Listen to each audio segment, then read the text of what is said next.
Nous allons ouvrir la parole de Dieu ensemble dans la première épître de Pierre, chapitre 2. La première épître de Pierre, chapitre 2.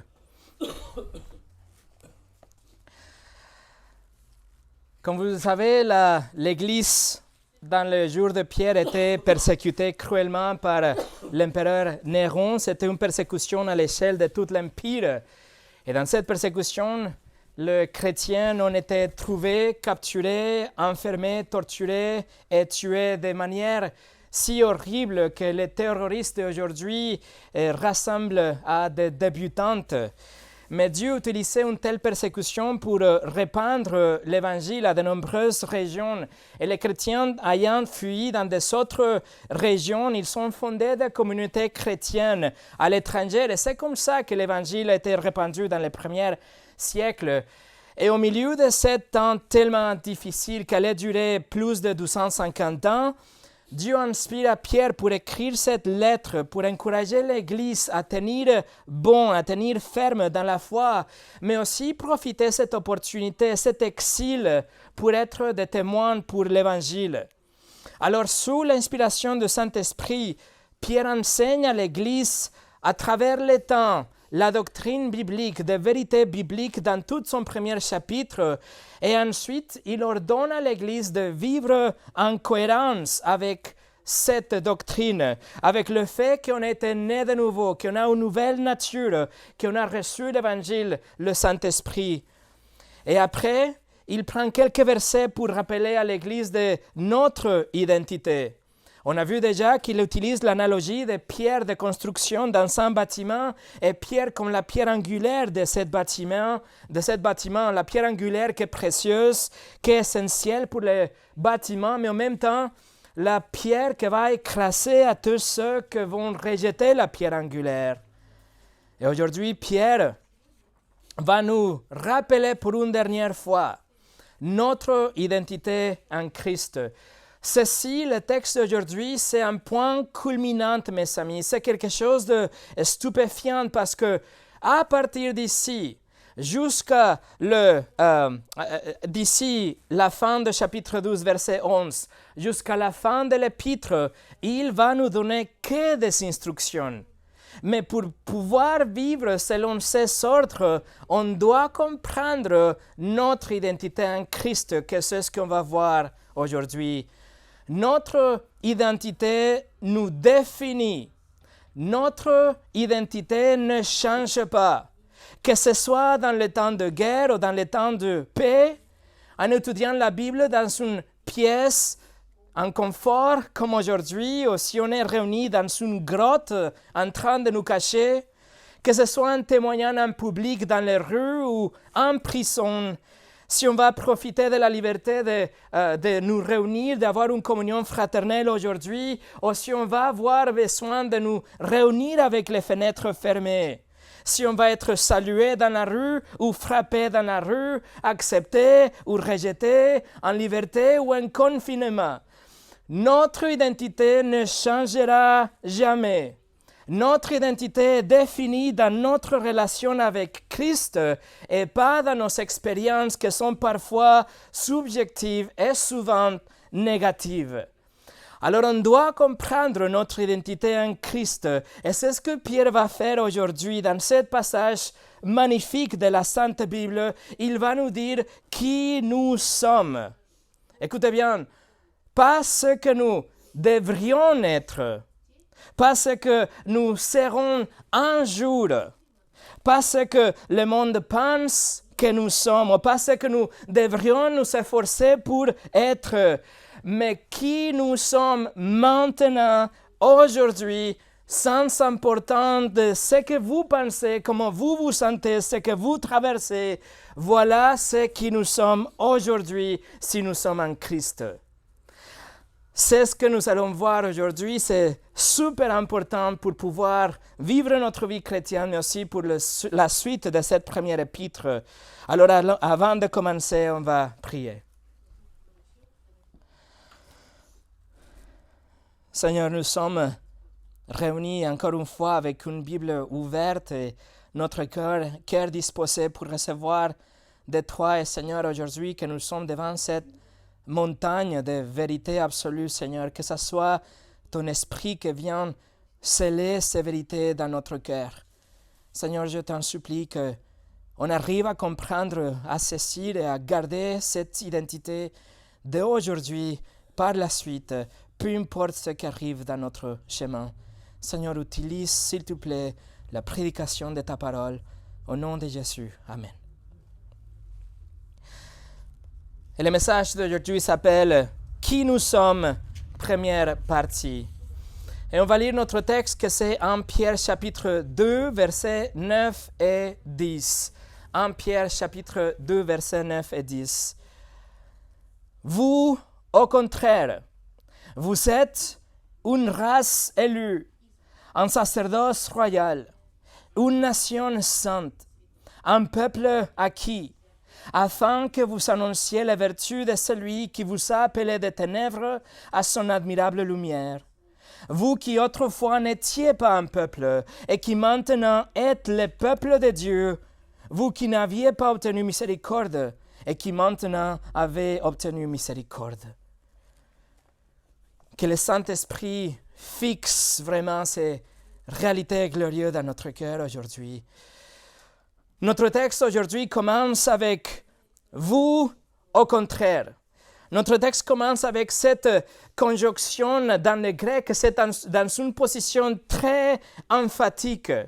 C'est très important qu'il y ait une forte adversité, un contraste clair entre ce qu'on a lu aujourd'hui et ce qu'on a étudié la semaine passée. C'est complètement à l'opposé de ce qu'on a lu précédemment.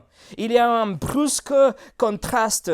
C'est la marque d'une différence claire et nette entre les non-croyants des versets 7 et 8 et vous, l'Église, dans les versets 9 et 10. Comme on a déjà dit, Pierre écrit que Christ est la pierre que le bâtisseur a rejetée dans le verset 7, qu'il est une pierre d'achoppement et de scandale dans le verset 8. Pour les non-croyants, Jésus-Christ est offensant. Jésus-Christ n'est pas attirant, il est insensé. Et leur réjection de Jésus, c'est leur propre destruction. Car les non-croyants vont se tenir devant Dieu avec leur pile de crimes entre leurs mains, sans aucun médiateur, sans un avocat et sans argent pour payer leur amende. C'est leur rejet de Christ, la raison pour qu'elle tombe la totalité des poids de la loi de Dieu sur eux. La justice parfaite de Dieu et sa colère, son châtiment. Ils ont rejeté Christ et voici le jugement. Vous, au contraire. C'est comme ça que notre texte commence. Vous, au contraire. Ça veut dire votre position est complètement opposée avec de ce terrible sort réservé aux incroyants. Le leur est la mort, la condamnation, le vôtre est la vie, la bénédiction. La condamnation, la justification, le châtiment éternel, la bénédiction éternelle, le rejet de la part de Dieu, l'adoption de la part de Dieu, la lumière, l'obscurité, la culpabilité, l'innocence, le ciel et l'enfer. Alors, vous, au contraire, c'est complètement séparé, c'est complètement contrasté. Et pour nous expliquer notre identité en Christ maintenant, qu'est-ce que ça veut dire, vous, au contraire? Maintenant, Pierre va aller chercher dans son Ancien Testament, comme il a fait déjà dans les versets précédents, et il va prendre 5 images que Dieu a utilisées pour décrire Israël, pour l'appliquer aujourd'hui à nous. Attention, mes amis, cela ne signifie pas que l'Église a remplacé Israël, ou que l'Église prend le rôle d'Israël, non. Plutôt que l'élection de Dieu n'était pas limitée pour le peuple d'Israël, mais en Christ, nous sommes tous acceptés et tous adoptés comme son peuple. pas parce que nous sommes descendants d'Abraham, mais parce que nous avons placé notre confiance en lui et on a eu la repentance de nos péchés. Alors, ce texte, c'est pour nous, les chrétiens, l'Église d'aujourd'hui, parce que nous sommes en Christ. Jetez un coup d'œil juste dans le chapitre 2, verset 4. Pierre écrit, « Approchez-vous de lui, Jésus-Christ. » On parle de notre relation avec Christ. Verset 6, il dit, « Et celui qui croit en elle, la pierre angulaire que c'est Jésus-Christ. » Et verset 7, il dit, « L'honneur est donc pour vous qui croyez en Jésus-Christ. » Alors, ce qu'on est en train de voir est tout simplement, il va nous expliquer qui nous sommes par la grâce à travers de notre foi en Jésus-Christ. Et il va nous donner 5 images. C'est un diamant qu'on peut regarder avec 5 côtés différents. Notre identité en Christ. Première chose, il dit, vous êtes une race élue. Numéro 2, un sacerdoce royal. Numéro 3, une nation sainte. Numéro 4, un peuple de Dieu. Et numéro 5, un peuple racheté. Ce sont les 5 côtés de ce diamant qui décrit notre identité en Christ. Nous allons voir les premières 2 aujourd'hui et le reste la semaine prochaine. Alors, numéro 1, vous êtes une race élue. Verset 9, première partie, vous au contraire, vous êtes une race élue. Et le mot pour élu, on l'a rencontré déjà plusieurs reprises dans l'épître de Pierre, c'est le grec eklektos qu'on a déjà étudié dans le chapitre 1, verset 1, ou le chapitre 2, verset 4, ou la dernière fois, la semaine passée, chapitre 2, verset 6. Le choix de Dieu nous parle de la élection souveraine de la part de Dieu. Le fait que Dieu a choisi parmi le peuple ses élus, son peuple. Allez avec moi au livre de Deutéronome, chapitre 7. Le livre de Deutéronome, chapitre 7. Parce que Pierre s'appuie sur ce texte pour décrire la élection d'Israël et ensuite la appliquer à nous. Deutéronome chapitre 7, regardez le verset 6. Car tu es un peuple saint pour l'Éternel, ton Dieu. L'Éternel, ton Dieu, t'a choisi pour que tu sois un peuple qui lui appartienne entre tous les peuples qui sont sur la face de la terre. Parmi les masses de gens qui vivront jamais et à travers tout le temps de la création, Dieu a soigneusement sélectionné parmi le milliard de personnes sur la planète son peuple, afin que Jésus soit mort pour son peuple et qu'après son peuple soit avec lui en paradis pour toute l'éternité. Le choix de Dieu a été complètement indépendant de son peuple. Le choix de Dieu réside dans le bon plaisir de Dieu. Elle ne se fonde pas sur le choisi, mais c'est plutôt le choix de Dieu qui compte.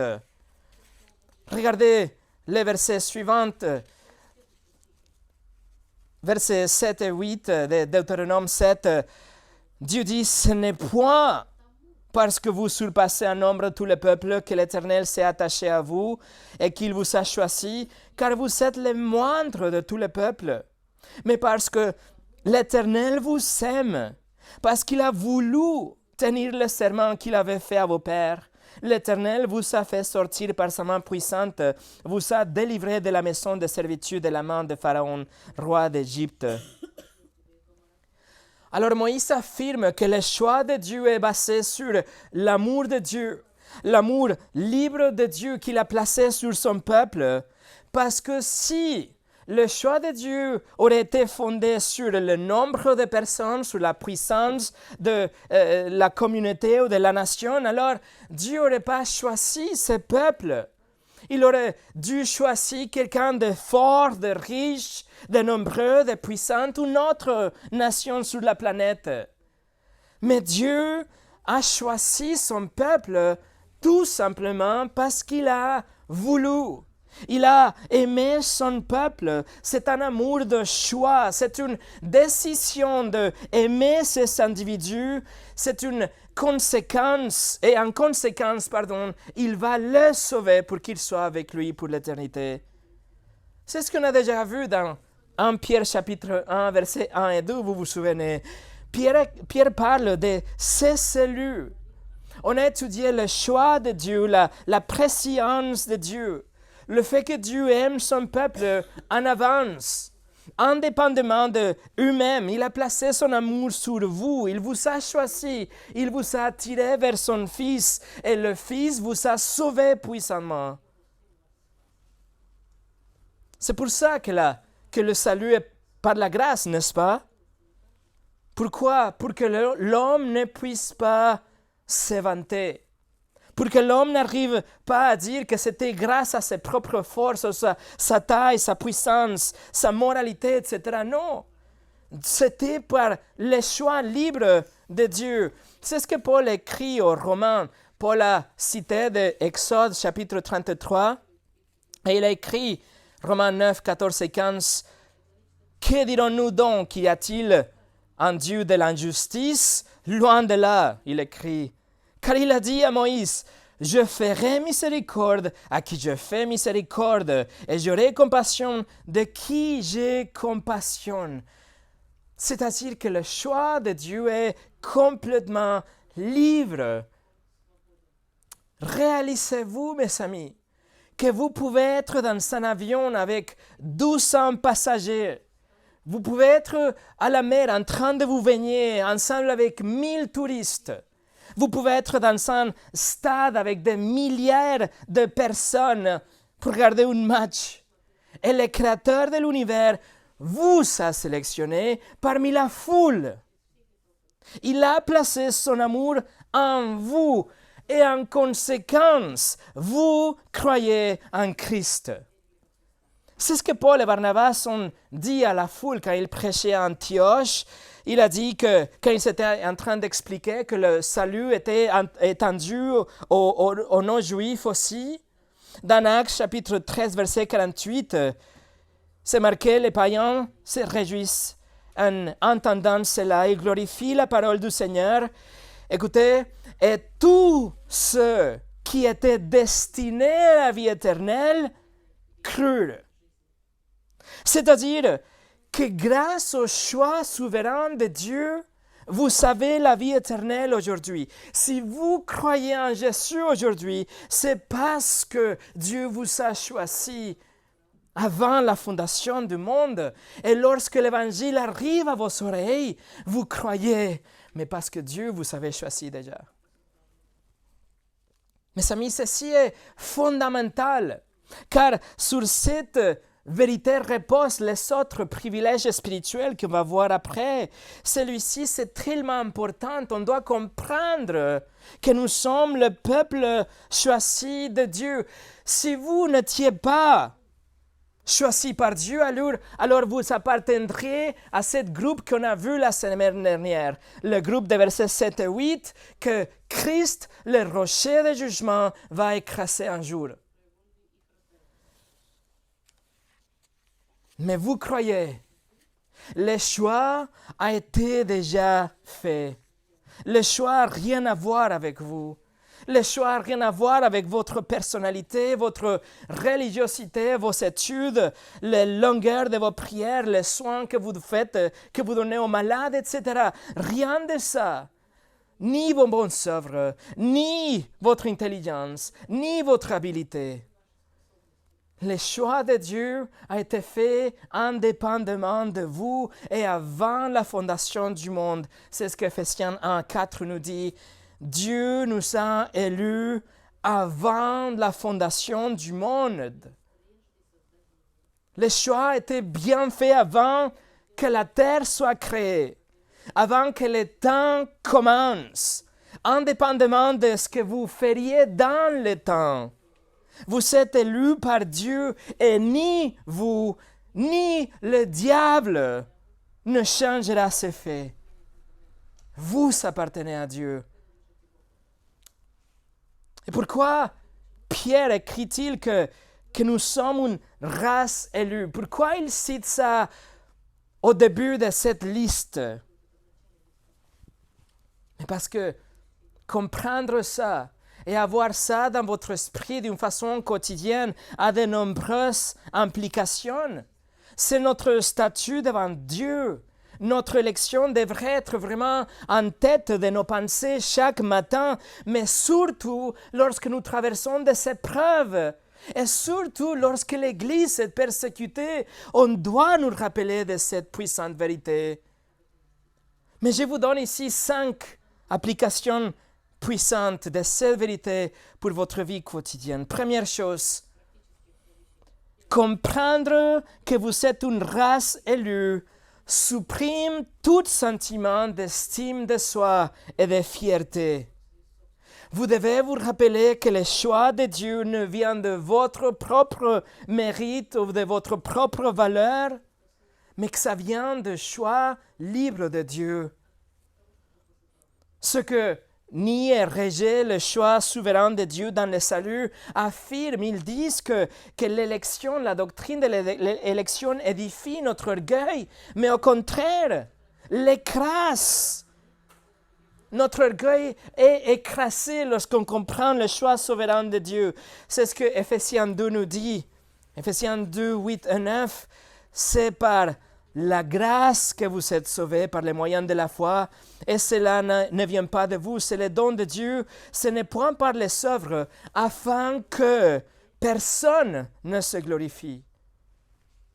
L'élection écrase l'orgueil. Je comprends que ce n'est pas grâce à moi que j'ai une relation avec Dieu. Rien à voir avec moi. Numéro 2, comprendre que vous êtes une race élue vous conduit à avoir un cœur permanent en adoration. Comprendre que c'est Dieu qui est descendu, qui vous a choisi, qui vous a embrassé lui-même, vous fait avoir un cœur d'adoration.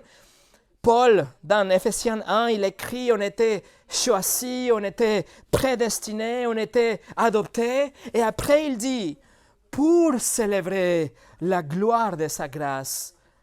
Mais bien sûr, on a une célébration qu'on comprend que c'est par la grâce de Dieu.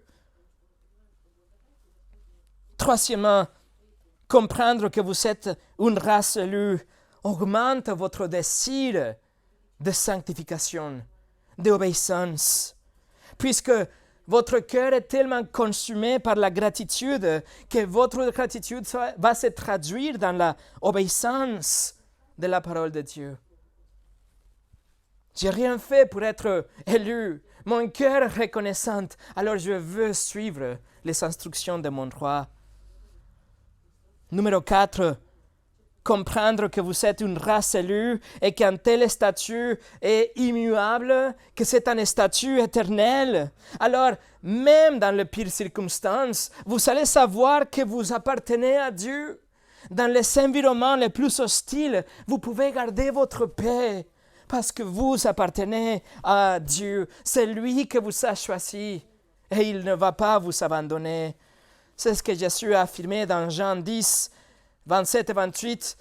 Mes brebis entendent ma voix. Je les connais, elles me suivent. Je leur donne la vie éternelle et elles ne périront jamais. Et personne ne les ravira de ma main. Et numéro 5.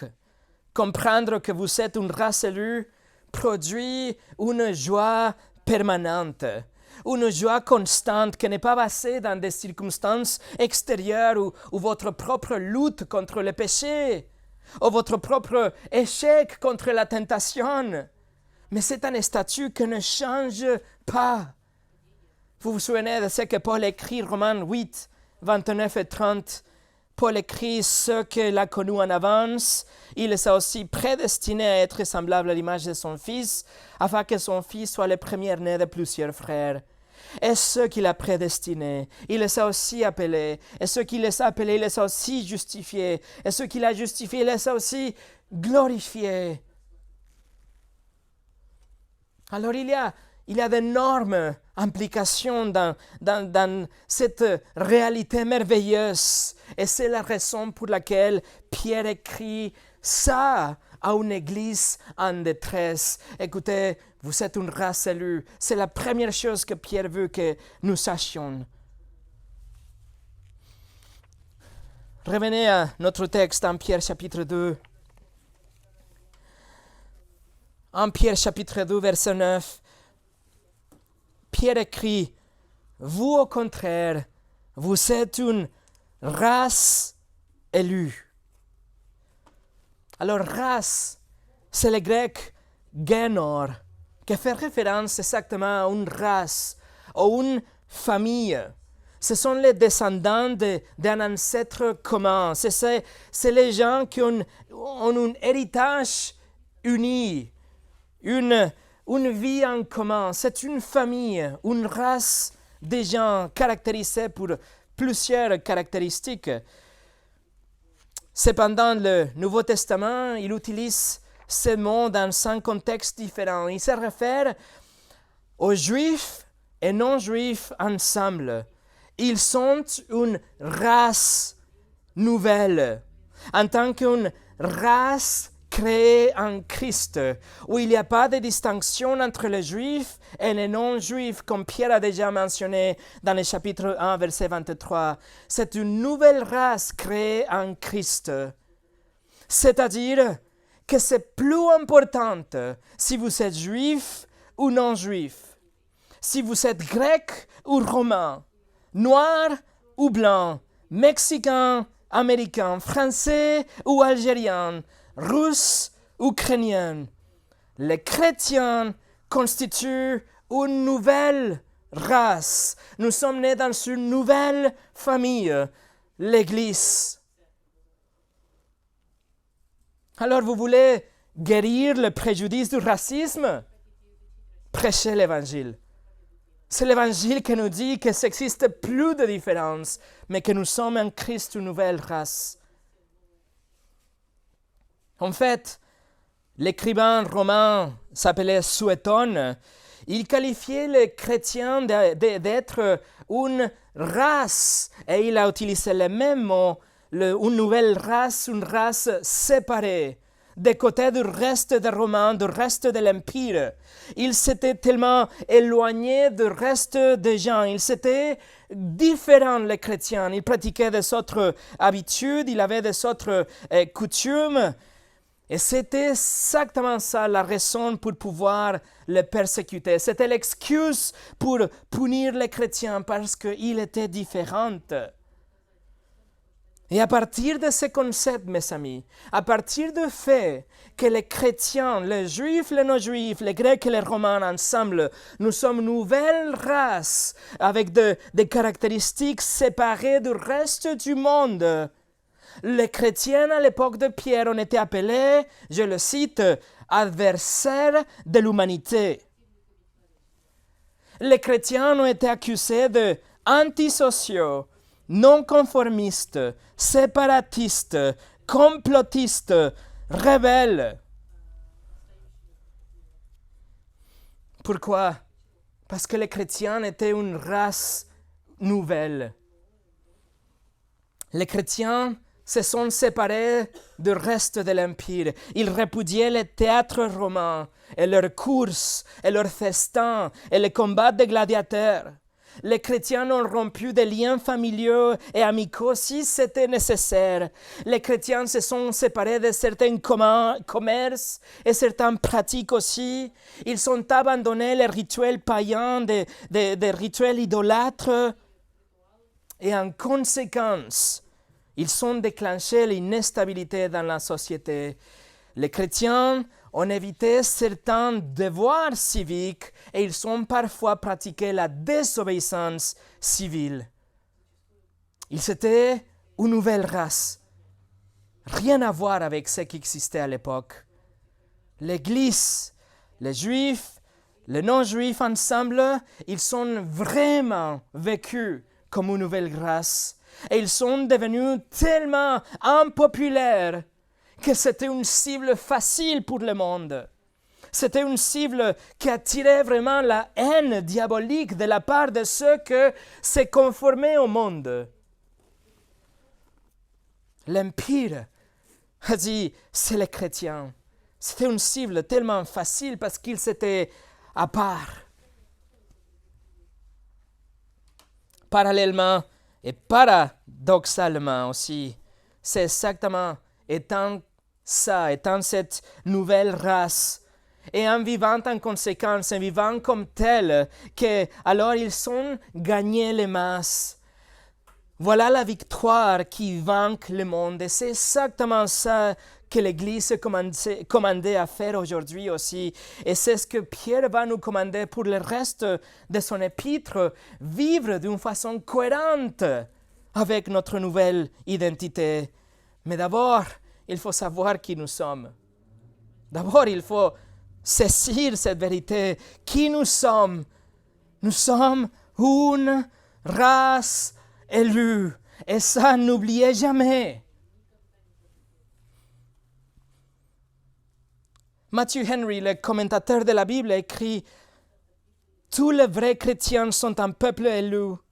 Ils forment tous une seule famille, une sorte et une espèce de personnes distantes du monde, d'un esprit, d'un principe et d'une pratique différente qu'ils ne pourraient jamais être s'ils n'étaient pas choisis en Christ pour être tels et sanctifiés par son esprit. » Voilà, mes amis, qui nous sommes. Nous sommes premièrement une race élue. Nous sommes le peuple choisi de Dieu, une race mise à côté pour le service de Dieu. Numéro 2, nous sommes un sacerdoce royal. Regardez en Pierre chapitre 2, verset 9, il écrit « Vous, au contraire, vous êtes une race élue, un sacerdoce royal. » Dans l'Antiquité, ce n'était pas inhabituel pour un roi d'avoir des prêtres à son service. Et ce groupe de prêtres autour du roi, il s'appelait le sacerdoce royal. Et cette phrase est tirée de la traduction grecque de l'Ancien Testament, de Exode 19, chapitre 19, verset 6. Écoutez ce que dit Exode 19, verset 6. « Vous serez pour moi un royaume de sacrificateurs et une nation sainte. » Voilà les paroles que tu diras aux enfants d'Israël. C'est un terme composé, royaume de sacrificateurs, ou aussi un sacerdoce royal. Et ce terme représente cette communauté de prêtres qui vivaient dans un royaume pour être au service du roi. Le roi était au milieu d'eux, mais c'était ce groupe de prêtres qui étaient comme des intermédiaires avec Dieu. Dans l'Ancien Testament, c'était Aaron et ses fils qui étaient les prêtres, et ils faisaient la médiation entre Israël et Dieu, mais en même temps, toute la nation d'Israël devait jouer un rôle de médiateur entre Dieu et le reste des nations. Les sacerdoces antiques devaient être consacrés, ces groupes de personnes devaient être différenciés. Ils devaient être à l'écart du reste du monde, séparés du reste à cause de leur accès privilégié à Dieu. Alors les prêtres, c'était une vie de complète séparation, c'était une vie d'obéissance, une vie de sainteté, une vie de séparation du monde. Collectivement, la nation d'Israël était mise à part des nations du monde. Et le but, c'était qu'ils servent Dieu, mais à travers eux, à travers leur obéissance, que les gens voient la sainteté d'Israël, la sainteté de Dieu, et que les nations se demandent, et qu'ils viennent chercher, et qu'ils viennent connaître qui est ce Dieu, qui est ce roi de cette nation qui est tellement différente. En fait, Pierre tire la désignation de sacerdoce royal d'Exode 19.6 dans le contexte de l'obéissance et le contexte de la sainteté. Dieu dit dans le passage précédent, dans le verset précédent, le verset 5 d'Exode 19, « Maintenant, si vous écoutez ma voix et si vous gardez mon alliance, vous m'appartiendriez entre tous les peuples, car toute la terre est à moi. » Et nous savons malheureusement qu'Israël a perdu cette extraordinaire position et privilège à cause de leur rébellion. Israël était idolâtre, ils ont suivi leur propre tradition, leur phariséisme, l'apostasie, et bien sûr, ils ont rejeté le Messie, le Seigneur Jésus-Christ. Mais en revanche, tous ceux qui acceptent le Seigneur, tous ceux qui s'assument à lui en tant que le Seigneur et Sauveur, ils bénéficient de ces privilèges. C'est ce que Paul écrit, Romains 11, verset 7. « Quoi donc? Ce qu'Israël cherche, il ne l'a pas obtenu, mais les saluts l'ont obtenu, tandis que les autres ont été endurcis. » Alors le rôle de sacerdoce appartient à l'Église aujourd'hui, appartient à tous ceux qui sont les saluts de Dieu. Et nous sommes les médiateurs devant Dieu, ceux qui intercèdent devant Dieu pour les nations. C'est nous qu'on présente les nations à Dieu. Et en revanche, nous offrons notre sacrifice spirituel, notre obéissance à la volonté de Dieu, et nous sommes sanctifiés, mis à part pour le service de notre Seigneur et notre Roi, le Seigneur Jésus-Christ, qui est aussi le Dieu de l'univers. En tant que prêtre du Nouveau Testament, nous avons cet accès direct à Dieu. Nous n'avons pas besoin d'avoir des sacrifices ou de cérémonies ou des autres choses, mais nous dépendons de ces sacrifices ultimes de Christ. Mais la question est, si le livre de Lévitique interdit que le non-juif vienne dans le cours de Dieu, alors comment ça fait-il que n'importe qui aujourd'hui puisse être admis dans la présence de Dieu? Et ça, c'est une accusation qui était portée à l'apôtre Paul aussi. Ses ennemis ont dit qu'il était en train de changer la loi, de modifier ce que Dieu avait déjà dit. Mais leur erreur, c'était qu'ils n'ont pas compris qu'en Christ, la loi avait été déjà accomplie. La Bible dit que toutes les cérémonies, et le lavage extérieur, et la circoncision, et le sacrifice des animaux sans tache, et toutes ces choses ne pouvaient jamais ôter le péché du monde. Et donc, un Dieu 3 fois saint était quand même inaccessible au peuple d'Israël. Ce n'était pas possible de s'approcher de lui. Mais Dieu lui-même a pourvu le sacrifice. Il a donné celui qui avait les mains propres. Quelqu'un qui n'avait jamais péché, qui avait le cœur pur, une personne impeccable, avec une nature parfaite, irréprochable. Et cette personne donnerait sa vie comme le sacrifice ultime pour faire le sacrifice qui ôterait le péché du monde. Jésus-Christ, le juste, comme Paul l'appelle. Jésus s'est sacrifié lui-même, il a donné sa vie, il a accompli le sacrifice du temple, son sang nous assure la purification de tous nos péchés. Et toutes les cérémonies de l'Ancien Testament ne pouvaient que exemplifier ce que Jésus a vraiment accompli. Alors, lorsque le pécheur se répand aujourd'hui et qu'il place sa confiance en Christ, Dieu efface ses péchés et Dieu purifie ses péchés et avie les pécheurs avec la perfection de Christ. Et la personne est née de nouveau et la personne est accueillie et reçue dans la famille royale de Dieu, la famille adoptée par le roi de l'univers. Et maintenant, il est invité à venir à sa présence. Il n'y a pas cette séparation. C'est fini la séparation. Nous pouvons et nous devons, il nous commande même de venir dans sa présence, dans la prière. C'est ce que Hébreux 4, verset 16 nous le dit. Approchons-nous donc avec assurance. Les païens, les non-circoncis étaient interdits de s'approcher du temple. La loi disait qu'ils ne pouvaient pas rentrer. C'était complètement impensable qu'ils pouvaient s'approcher des sanctuaires, là où seulement les prêtres pouvaient exercer leur ministère. Ils ont été dehors, laissés dehors. Mais maintenant, tous, nous avons le pouvoir, l'invitation, la porte ouverte Nous ne sommes plus des étrangers. Nous sommes même en train d'être construits dans les mêmes temples en tant que des petites pierres, comme on a déjà étudié. Et il nous accorde un sacerdoce, une relation directe avec lui, un ministère de médiation pour les autres nations et les autres personnes, dans laquelle nous avons une relation directe avec Dieu grâce au sacrifice ultime de l'agneau de Dieu. Nous sommes un sacerdoce. Nous avons un accès direct et privilégié à Dieu. L'apôtre Jean, dans son livre, l'introduction de l'Apocalypse, il a écrit qu'il applique cette terminologie à l'Église plutôt. Il dit, Apocalypse 1:6, Dieu a fait de nous un royaume de sacrificateurs pour Dieu, son Père. À lui soit la gloire et la puissance au siècle des siècles. Amen.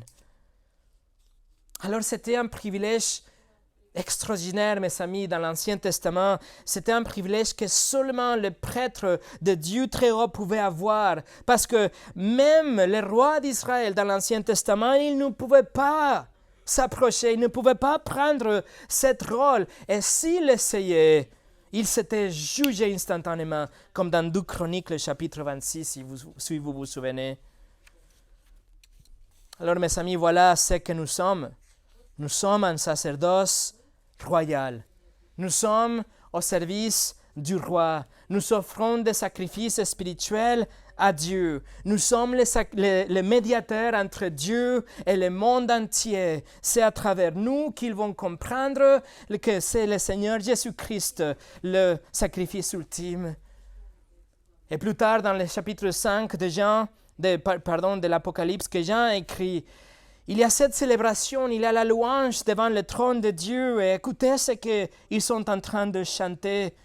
Apocalypse 5, verset 10. Tu es digne de prendre le livre et d'en ouvrir les sceaux, car tu étais immolé. Et tu as racheté pour Dieu par ton sang des hommes de toute tribu, de toute langue, de tout peuple et de toute nation. Tu as fait de eux un royaume de sacrificateurs pour notre Dieu, et ils régneront sur la terre. Alors qui sommes-nous?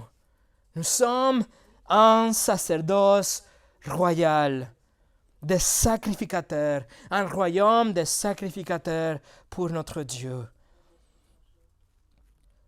Jean Calvin a écrit: combien incomparable est la bonté de Dieu envers nous, car il nous sanctifie. Nous qui sommes par nature souillés, il nous a choisis. Alors qu'il ne trouvait en nous que soyure et bassesse, il fait de la boue sans valeur son bien particulier. Il confère aux profanes l'honneur du sacerdoce. Il amène les esclaves de Satan, du péché et de la mort, à la jouissance de la liberté royale. Voilà qui nous sommes, mes amis. Et pour finir, nous avons vu que 12 sur 5 images qui décrivent notre identité en Christ. Nous sommes une race élue et nous sommes un sacerdoce royal. Et que pouvons-nous conclure? Nous pouvons dire que nous sommes extrêmement privilégiés. Voilà le honneur dont Pierre a parlé dans le verset 7 qu'on a vu la semaine dernière. C'est l'honneur de savoir que nous sommes choisis par Dieu. Notre cœur devrait exploser dans la gratitude, une gratitude sans limite, une humilité sincère, une obéissance sans réserve. Mais il y a quelque chose d'autre que je voudrais vous montrer aujourd'hui dans notre verset 9. Alors, permettez-moi de passer sur les autres 3 images, car on y reviendra la semaine prochaine. Mais regardons la fin de verset 9, parce que ça, c'est vraiment pratique pour notre vie quotidienne. Regardez le verset 9. Vous, au contraire, vous êtes une race élue, un sacerdoce royal, une nation sainte, un peuple acquis, afin que vous annonciez les vertus de celui qui vous a appelé des ténèbres à son admirable lumière. Vous voyez, mes amis, la raison pour notre identité? Pour que nous proclamions les excellences de Dieu. C'est ce que nous dit à la fin de verset 9. Proclamer. Le grec exangelo, ça veut dire donner un message, ou proclamer, ou raconter aux autres. Ça, c'est vous que vous allez ouvrir votre bouche. Et vous allez parler à propos de votre Dieu merveilleux que vous a choisi et que vous a donné un statut inatteignable. Ça, c'est le psaume 96, verset 3 dans 1 Pierre.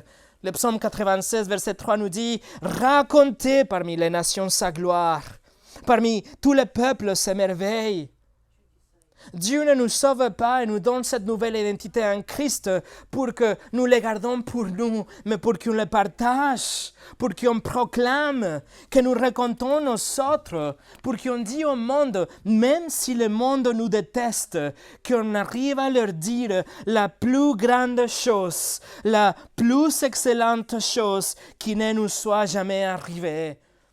Que le Dieu contre lequel nous étions rebelles, il nous a choisis pour adoption, qui nous a pardonné de tous nos péchés, qui nous a donné un nouveau cœur, qui nous a transférés de ténèbres à sa merveilleuse lumière.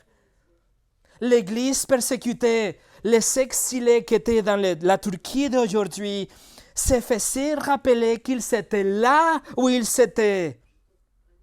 Même si leur famille a été brûlée pour éclairer les jardins de Néro, ils étaient là pour proclamer les vertus de Christ. Esaïe, chapitre 43, verset 21 nous dit quelque chose de similaire. Le peuple que je me suis formé publiera mes louanges. Et il ne peut pas être autrement, mes amis. Ce que nous avons vécu est tellement extraordinaire. Ce que nous connaissons aujourd'hui en Christ, c'est quelque chose que nous ne pouvons pas ne pas raconter aux autres. Nous ne pouvons pas le garder pour nous-mêmes. Avec les apôtres, on doit dire, même si nous sommes commandés par l'Empire, de cesser de prêcher Jésus. Actes chapitre 4, 19 et 20, Pierre et Jean leur répondirent, « Jugez s'il est juste devant Dieu de vous obéir plutôt qu'à Dieu, car nous ne pouvons pas ne pas parler de ce que nous avons vu et entendu. » Nous ne pouvons pas ne pas proclamer. Et les pharisiens ont laissé partir Pierre et Jean, et ils viennent, et ils se ressemblent avec les autres frères, et ils prient ensemble. Et qu'est-ce qu'ils demandent dans leur prière? Actes 4, 29, il dit, « Et maintenant, Seigneur, vois leurs menaces, et donne à tes serviteurs d'annoncer ta parole avec une pleine assurance. » Et la Bible nous dit 2 versets plus tard, qu'une telle requête leur a été accordée. Ils ont été remplis par le Saint-Esprit et ils ont pu proclamer Jésus sans avoir peur, avec toute assurance. Mes amis, saisissez ce que vous êtes, parce que vous allez être pour toujours une race élue, un peuple de Dieu, un sacerdoce royal, mais aussi soyez consciente de votre objectif. Vous êtes en Christ une race élue afin que vous annonciez les vertus de celui que vous a appelé des ténèbres à son admirable lumière. Dieu nous a appelés d'une certaine destruction, verset 7, à une position privilégiée, verset 9. Dieu nous a appelés d'un certain enfer, un paradis, verset 10 même, et 9 aussi. Dieu nous a appelés de cette donjon de honte à des champs de joie éternelle. Votre cœur n'a-t-il pas l'envie, d'éclater de gratitude? Si ce n'est pas le cas, peut-être que vous n'avez pas compris la profondeur de l'Évangile, ce que Dieu a fait avec votre âme dans votre salut. Votre cœur ne veut-il pas suivre cette loi que vous a sauvé avec toute votre dévotion? Votre cœur n'a-t-il pas besoin de même proclamer la bonté de cette loi? C'est ça notre objectif, mes amis. Je vais finir avec ça. Charles Wesley, le leader du mouvement méthodiste dans les années 1700, il a utilisé cette image dans un de ses hymnes qu'on a chanté d'ailleurs la semaine passée. Il écrit ça. « Longtemps mon esprit emprisonné est resté, lié par le péché et la nuit de ma nature, mais ton œil a diffusé un rayon vivifiant. Je me suis réveillé, le donjon s'est éclairé, mes chaînes sont tombées, mon cœur était libre.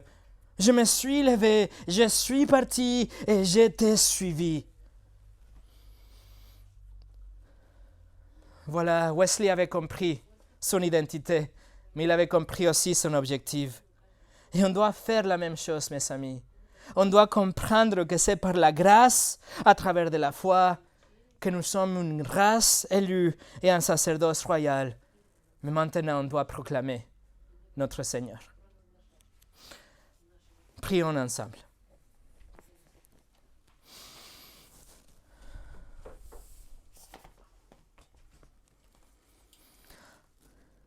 Seigneur, nous te remercions pour ta parole.